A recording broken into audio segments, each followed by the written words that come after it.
সন্ময় বন্দ্যোপাধ্যায় এই মুহূর্তে রয়েছেন। সন্ময় বন্দ্যোপাধ্যায় কোনো হিন্ট পাচ্ছেন? মিলেছে কাকুর কণ্ঠস্বর, এবার বিপদে পড়বেন কি? কাকুর ওপরে যারা রয়েছেন, মানে 4-5 তলা অব্দি যাওয়া গেছে, তার উপরে কারা?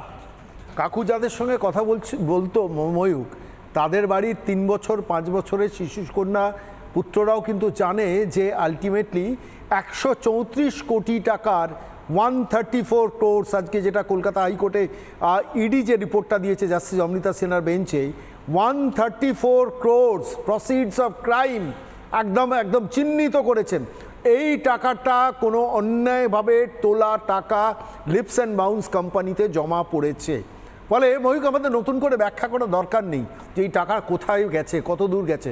কালীঘাট, ক্যামেক স্ট্রিট সমস্ত জায়গায় গেছে। যার জন্যই তো এই লড়াই, যার জন্যই তো বাঁচানোর চেষ্টা।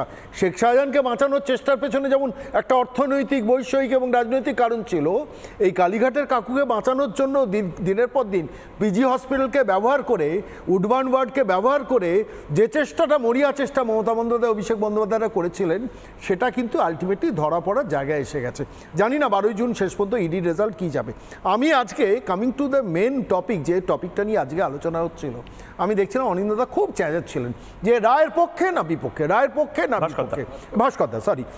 ভাস্কর এটা বলছিলেন, তার বলার যুক্তি আছে, তার কারণ তিনি এতটাই অন্ধকারে নেমে গেছেন তৃণমূল দলটার সঙ্গে। ভাস্করবাবু অত্যন্ত সজ্জন লোক, কিন্তু দলটা তো বেসিক্যালি চোর ডাকাতের দল, ফলে স্বাভাবিকভাবে সেই দলকে ডিফেন্ড করতে গেলে নিজেকেও চোর ডাকাত হয়ে যেতে হয়। পরিস্থিতিটা এমন একটা জায়গা, খুব ইন্টারেস্টিং। আমি একটা জায়গা বলছি, আজকে ময়ূক এই রিপোর্টটা তোমাদের কাছে এসছে কিনা জানি না, এসএলপি যেটা দিল্লিতে ফাইল হয়েছে স্কুল সার্ভিস কমিশনে, সেই এসএলপিতে যে অ্যাপ্লিকেশনটা করা হয়েছে, সেখানে রাজ্য সরকার বা স্কুল সার্ভিস কমিশনের পক্ষ থেকে একবারের জন্য উচ্চারিত হয়নি যে কথাটা, সেটা হচ্ছে যে যারা অন্যায়ভাবে চাকরি পেয়েছে তাদের চাকরিটা যাক। অর্থাৎ অসৎদের বাঁচানোর জন্যও কিন্তু এসএলপিতে কৌশল নেওয়া হয়েছে। আমি বলছি কত বড় এরা শর্ট এবং দ্রুত। এসএলপিতেও কিন্তু সেই অ্যাপ্লাইটা করায়নি, বলা হয়নি, বলা হয়েছে যারা যোগ্য তাদের চাকরি যাচ্ছে। তো সেখানে তো একটা ডিক্লারেশন থাকা যেতে পারতো যে অসৎদের চাকরিটা যাক, আমরা রাজি আছি। 1 নম্বর। 2 নম্বর পয়েন্ট, আমি একটা খুব ইম্পর্টেন্ট পয়েন্ট আজকে বলবো। মমতা বন্দ্যোপাধ্যায়ের আজকে বক্তৃতাগুলো শুনছিলাম, সেখানে একটা জায়গায় বলছেন বারবার করে, আজকে তার শিখিয়ে দেওয়া স্ক্রিপ্টটা এরা তৈরি করছেন। এত যদি দরদ থাকতো, দিনের পর দিন মামলা চলার সময় একবারের জন্য কখনো মনে হয়নি কেন যে অযোগ্যদের তালিকাটা আলাদা করে দিই আমি? অসুবিধাটা কোথায় ছিল? আসলে অসুবিধাটা ছিল এই কারণে যে আজকে 10 লাখ, 12 লাখ, 15 লাখ ওই শতরঞ্জনের কাহিনী উপেন বিশ্বাস শুনিয়েছিলেন, 30 লাখ পর্যন্ত টাকা উঠেছে। 9, 10, 11, 12 30 লাখ, আপার প্রাইমারিতে 15 লাখ থেকে 20 লাখ, প্রাইমারিতে 7-8 লাখ থেকে 15 লাখ পর্যন্ত। আমরা সেই ইতিহাসটা এখন হয়তো ভুলে যাচ্ছি। মামা ভাগ্নে গ্রাম মনে আছে? একটার পর একটা স্কুলে চাকরি হয়েছে এবং 15 লাখ, 20 লাখ, 25 লাখ।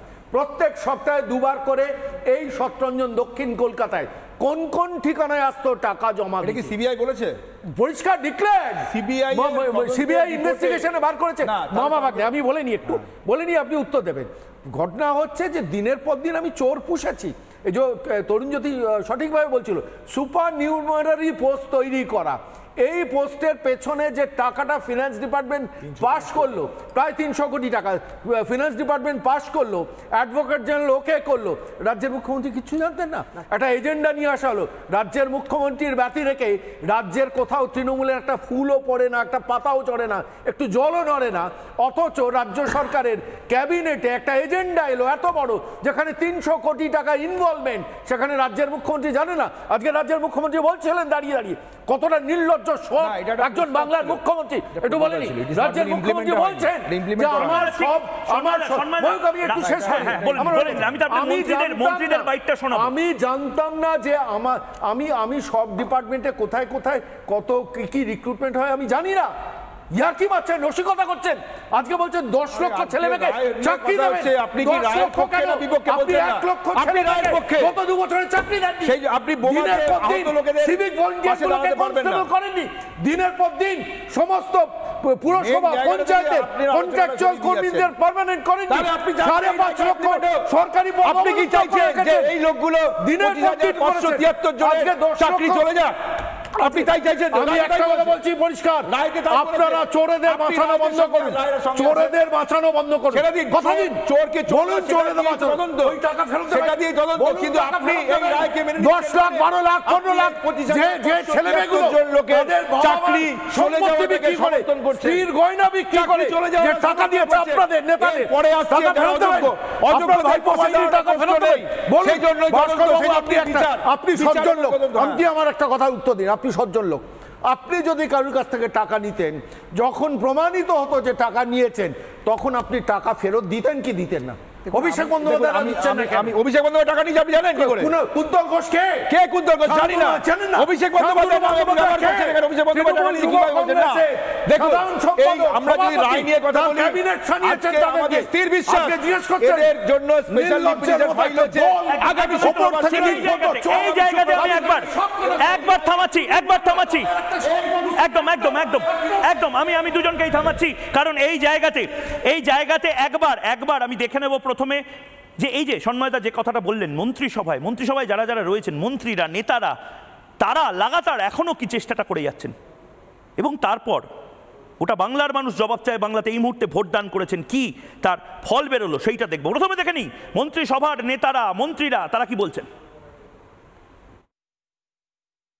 একটা বিষয় খুবই দুর্ভাগ্যজনক, এর মধ্যে যারা ঠিক মতো পাস করেছে তাদের নামও তো আছে। গোটা লিস্টটাকে বাদ দিয়ে দেওয়াটা আমার মনে হচ্ছে না ঠিক সুবিচার করা হয়েছে। এতগুলো মানুষের প্রতি মানবিক দৃষ্টিভঙ্গিটাকে সঙ্গে রাখা হয়েছে। কোনো বিচারে এরকম হয় না যা মানবিকতা থাকে না তার মধ্যে। ভোটের দরজা প্রত্যেকেরই জন্য খোলা রয়েছে, যারা যোগ্য আছেন এবং তাদের প্রতি তো আমাদের সহমর্মিতা রয়েছে। চেষ্টা হয়েছিল কোনো রাজনৈতিক দল রাজনৈতিক কারণে মামলা করে আরো ক্ষতি করেছেন এনাদের। বিজেপি এবং সিপিএম যৌথভাবে হাইকোর্টে গিয়ে হাইকোর্টকে ভুল বুঝিয়ে তারা এই গোটা প্যানেলটা বাতিল করালো। আমাদের বিচার ব্যবস্থায় টিভির ইনফ্লুয়েন্স, মানুষের ইনফ্লুয়েন্স মাইন্ড মেকআপ করে ফেলে। এটা অত্যন্ত দুঃখের। এটা হতে পারে না যে 26,000 যে ছেলে তারা বেআইনিভাবে চাকরি পেয়েছে। নিশ্চিতভাবে 2, 4, 10টা হয়তো ভুল হতে পারে।